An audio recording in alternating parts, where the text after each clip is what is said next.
আমরা আজকে আপনাদের সামনে একটি গুরুত্বপূর্ণ বিষয় তুলে ধরতে চাই। আপনারা জানেন যে বিগত 28শে জানুয়ারি শেরপুরের শ্রীবর্দী থানায় সেই এলাকায় আমাদের একজন দায়িত্বশীল ব্যক্তি, মূলত সে নির্বাচন কমিশনের উদ্যোগে প্রিজাইডিং অফিসারের নেতৃত্বে একটি অনুষ্ঠান ছিল, সেই অনুষ্ঠানে অংশগ্রহণ করেছিলেন। পরবর্তীতে সে অনুষ্ঠানে সন্ত্রাসীরা হামলা করে, বিএনপির সন্ত্রাসীরা এবং বিএনপির সেখানকার নমিনি যিনি সংসদ সদস্য প্রার্থী, তার নেতৃত্বেই, তার নির্দেশনায় সেই হামলা হয়।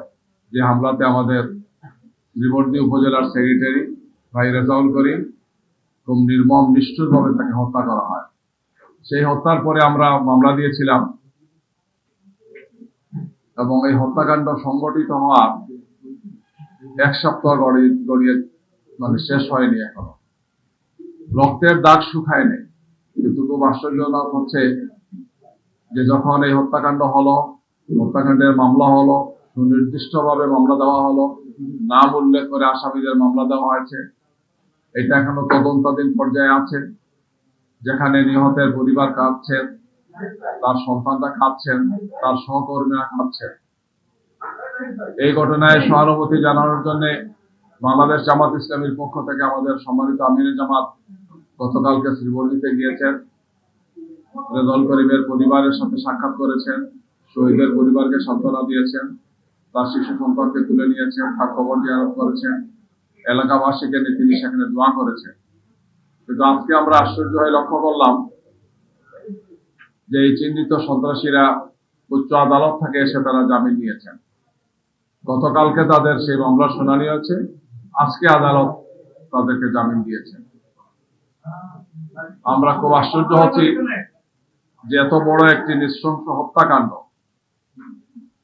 যেটি প্রকাশ্য দিবালোকে অনুষ্ঠিত হয়েছে, সেই হত্যাকাণ্ডের 1 সপ্তাহ যেতে না যেতেই চিহ্নিত এই সমস্ত সন্ত্রাসী এবং অপরাধীদেরকে গ্রেফতার তো দূরের কথা, বরং তাদেরকে জামিন দিয়ে জনমনে স্বাভাবিকভাবেই এই আতঙ্ক তৈরি হচ্ছে যে খুনি এবং সন্ত্রাসীরা এইভাবে কি পার পেয়ে যাবে।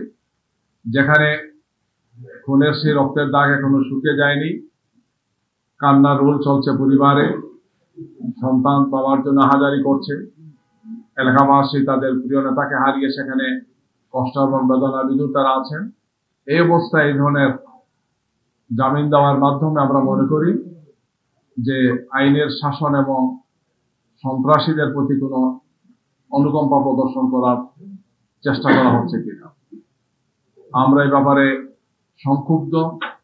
আমাদের পক্ষ থেকে আমরা উচ্চ আদালতে এটাকে আপিল করার জন্য বলেছি, যাতে সন্ত্রাসীদের এই জামিন উচ্চ আদালত স্থগিত করেন। আমরা আপনাদের মাধ্যমে দেশবাসীকে জানাতে চাই যে বিগত 12 তারিখ শহীদ ওসমান হাদির শাহাদতের পর থেকে আরম্ভ করে এটি ছিল সবচেয়ে নিষ্ঠুর নির্মম হত্যাকাণ্ড। খুব নির্মম ভাবে তাকে পিটিয়ে হত্যা করা হয়েছে, খুন করা হয়েছে, ধারালো অস্ত্রের আঘাতে তাকে হত্যা করা হয়েছে রেজাউল করিমকে, এবং এর সাথে আরো অনেকে আহত হয়েছেন যারা এখন হাসপাতালে কাতরাচ্ছেন। এই অবস্থায় এই ধরনের একটি ঘটনা যেটি পুরো জাতি দেখেছে, একটি সুষ্ঠু, সুন্দর, গ্রহণযোগ্য এবং শান্তিপূর্ণ নির্বাচনের জন্য উচিত ছিল যে এই সমস্ত চিহ্নিত সন্ত্রাসীদেরকে আইনের আওতায় এনে দ্রুত বিচারের ব্যবস্থা করা। কিন্তু স্থানীয় প্রশাসন এবং সংশ্লিষ্ট কর্তৃপক্ষ আমাদের কাছে মনে হচ্ছে যে এই ব্যাপারে তার উদাসীনতার পরিচয় দিচ্ছেন। আমরা আপনাদের মাধ্যমে জাতির কাছে বিচার দিতে চাই যে এই ধরনের হত্যাকাণ্ডের বিচার হওয়া উচিত। দোষীদেরকে আইনের আওতায় এনে তাদেরকে যথাযথ শাস্তির ব্যবস্থা করা উচিত। অন্যথায় দেশবাসীর কাছে, জনগণের কাছে এটি প্রমাণিত হবে যে খুন করেও পার পাওয়া যায়। ফেসিবাদের সময় এগুলো হয়েছে, বিগত সরকারের সময় ফেসিবাদ এই সমস্ত কাজগুলো করেছে, যার ফলশ্রুতি জনমনে মারাত্মক ধরনের ক্ষোভ তৈরি হয়েছিল এবং গণ-অভ্যুত্থানের মাধ্যমে ফেসিবাদকে বিদায় নিতে হয়েছিল। আমরা শহীদ রেজাউল করিমের খুনিদেরকে অবিলম্বে গ্রেফতার করে আইনের আওতায় এনে সুষ্ঠু বিচারের মাধ্যমে আমরা মনে করি তাদেরকে যথাযথ শাস্তি দেওয়া উচিত। আমরা সংশ্লিষ্ট কর্তৃপক্ষকে এই বিষয়টিকে বিবেচনার জন্য জোর দাবি জানাচ্ছি।